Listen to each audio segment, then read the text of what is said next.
Alors, on va vous présenter notre communication qu'on a écrite, qu'on a préparée collectivement dans le groupe Cap Droit Sympa, qu'on appelle le groupe Sympa.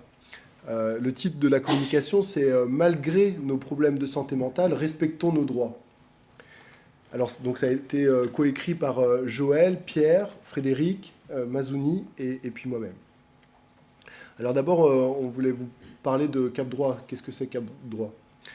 Donc Cap Droit est une démarche de recherche dite participative, scientifique et citoyenne sur l'exercice des droits des personnes en situation de handicap. C'est une démarche de recherche qui se construit avec les personnes concernées et pas une recherche sur les personnes concernées. Le point de départ de Cap Droit en 2015 se situe dans les droits fondamentaux réaffirmés par la Convention internationale des droits des personnes handicapées, élaborée à l'ONU avec des ONG de personnes concernées. Et plus précisément dans son article 12, qui affirme le caractère universel de la capacité juridique, visant à remplacer des mesures légales de protection, comme les curatelles, les tutelles et les soins sans consentement, par des mesures d'accompagnement à la prise de décision. Et l'article 19 de la Convention, qui vise l'autonomie de vie et la désinstitutionnalisation. L'objectif de Cap Droit est de donner la parole aux personnes concernées sur ces thématiques, ces problématiques, qui les concernent directement. Les personnes participant à Cap Droit produisent ensemble des connaissances à partir de leur savoir dans des groupes locaux qui sont animés par un trinôme de facilitateurs-chercheurs. L'objectif est aussi de favoriser leur participation directe à des espaces de parole ou des scènes de forum, comme celle-là, pour parler eux-mêmes de ces questions-là. À Roanne, on a créé un groupe Cap Droit en partenariat avec la pension de famille Maison Relais Bravard à Demain, le MPP de l'hôpital et le GEM Levant. Ce groupe, qui a été appelé Groupe Sympa, a réuni jusqu'à 6 membres. Il a été animé par un membre actif du GEM, un infirmier de l'EMPP et un chercheur professionnel dans le champ de la psychologie, soutenu par des professionnels de la pension de famille Maison Relais Bravard.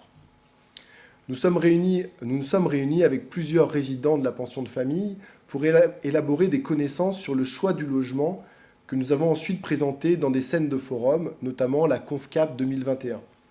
Aujourd'hui, nous aimerions expliquer comment la méthode de travail que nous avons mis en place dans le groupe Sympa a participé au respect des droits des personnes et à améliorer leur santé mentale. Alors, comment la démarche Cap Droit a participé au respect de nos droits?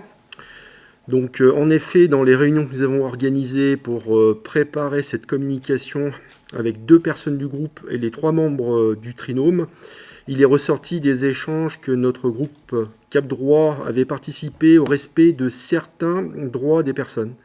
Plus précisément, ce qui a été particulièrement important dans le vécu de certains participants, c'est le sentiment d'avoir le droit à la parole sous le critère de non-domination.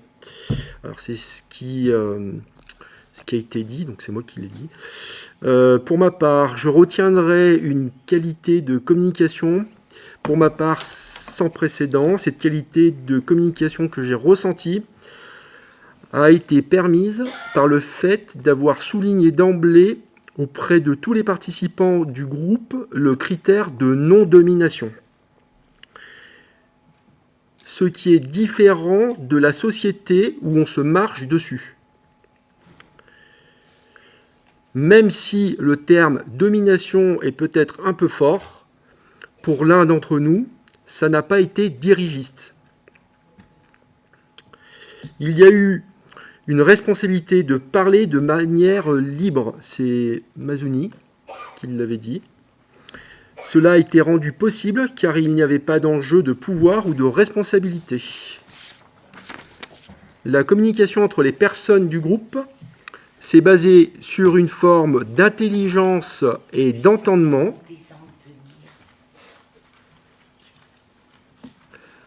Donc, je recommence.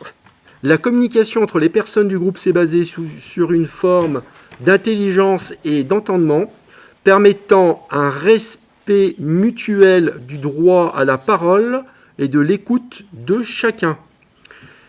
Ce droit à la parole implique donc aussi le droit à l'écoute ou plutôt le droit d'être écouté, et donc à impliquer pour chacun un devoir d'écouter les autres, ce qui a nécessité, en plus des difficultés à prendre la parole en groupe, d'apprendre à se taire et aussi à être attentif.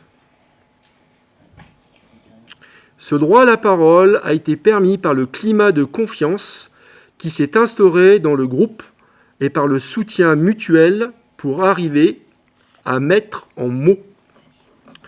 Cela a nécessité aussi d'être capable de mesurer le poids des mots, considérant chaque mot de chaque individu.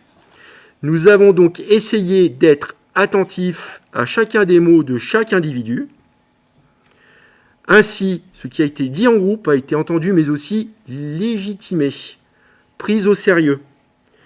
L'enregistrement des échanges avec un dictaphone et la mise à l'écrit sur un diaporama projeté avec un vidéoprojecteur a participé à valoriser les paroles. Ceci a permis de ne pas dénaturer ce qu'il a été dit et de le mettre en commun pour le communiquer à l'extérieur du groupe dans des espaces de forum, entre autres à l'université par exemple.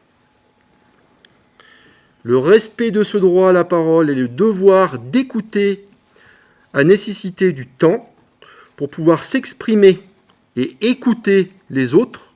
Il a fallu qu'on prenne et qu'on se donne du temps. Le temps nécessaire pour que chacun dans le groupe puisse s'exprimer et être entendu. Temps long de la démarche qui a pu être vécu comme fatigant, voire ennuyant, ce qui a pu rendre difficile la participation continue des personnes au groupe, ce qui a pu aussi faire partir certains membres du groupe. Enfin, je termine. C'est grâce à la mise en place d'un cadre souple que la participation au groupe a été possible selon ses capacités, sa volonté et ses difficultés. Voilà. Comment la démarche Cap Droit a participé à notre santé mentale?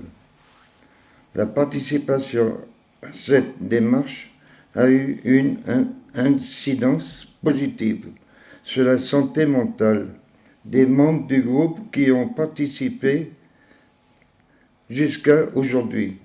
Cela a été enrichissant.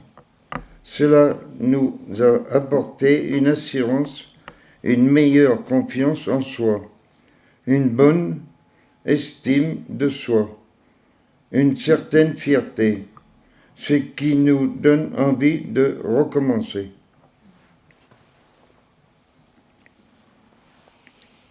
Respectons nos droits pour notre santé mentale, mais aussi malgré notre santé mentale. Pour conclure, nous pouvons dire que malgré les difficultés psychologiques que l'on peut rencontrer au quotidien, dans la démarche Cap Droit, nous avons eu le sentiment d'être respectés dans notre droit à la parole, ce qui a eu des effets positifs sur notre santé psychologique. Mais si respecter nos droits nous permet de nous sentir bien mentalement, nous pensons aussi que nos droits doivent être respectés malgré les problèmes de santé mentale que l'on peut rencontrer. Nous pensons qu'on ne devrait pas nous enlever les droits quand il nous arrive un petit pépin, comme par exemple en ce qui concerne le choix du logement, le choix du travail ou la possibilité de garder des animaux. Par exemple, on n'aurait pas dû m'enlever mes animaux quand j'ai eu un AVC.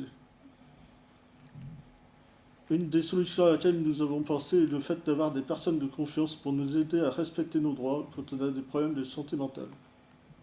Donc, respectons nos droits pour notre santé mentale, mais aussi malgré notre santé mentale.